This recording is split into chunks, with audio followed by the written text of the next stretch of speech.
At face value, Zach Stanton's a young, healthy 27-year-old. But he's suffering from what's called an invisible injury, which has consumed his life since 2021. I was playing in the QAFL, Queensland AFL, for Wilston Grange. Zach, a defender, cut across courageously. The collision was shocking. They could hear it opposite end of the ground. They could hear the noise. He blacked out and was rushed to hospital. By the time he arrived, blood and fluid started running from his ears. I definitely felt really scared then. Zach had suffered a fractured skull, bleeding on the brain, and he was going to be permanently deaf in his right ear. Phillip Hughes, the cricketer, was hit with a ball in a very similar spot to Zach. They said it's millimetres away from the artery. He spent 10 days in hospital learning to walk and talk again, but the bigger battle was with his club's insurer. And even now we're still fighting to try and get any help, I guess, in terms of the brain injury, what I've had to deal with. Parents and players don't actually look at that policy until the damage is already done.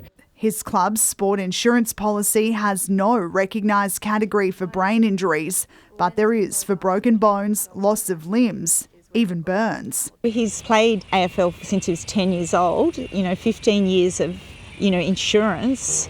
Zach still suffers from headaches, fatigue, dizziness and poor vision. It shouldn't be a battle. I'm not trying to cheat the system. He spends nearly 2 hours a day in rehabilitation, hoping for improvement, but experts warn everyone's different. This does need to be taken into account when we look at the brain as well, because a lot of factors are going to rely on how you recover from an injury, how fast you recover, whether you ever recover from an injury, even if it's a minor one.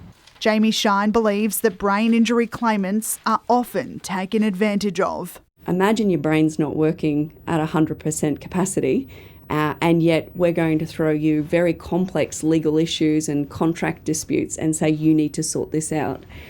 It's impossible.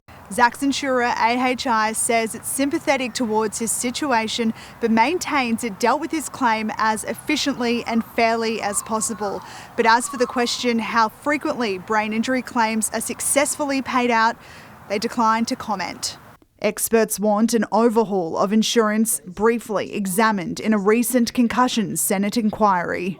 Obviously I don't have the opportunity to play the sport that I love anymore. I still am lucky, I still live a great life, but it's changed my life 100%. Yeah. Jessica Stewart, ABC News, Brisbane.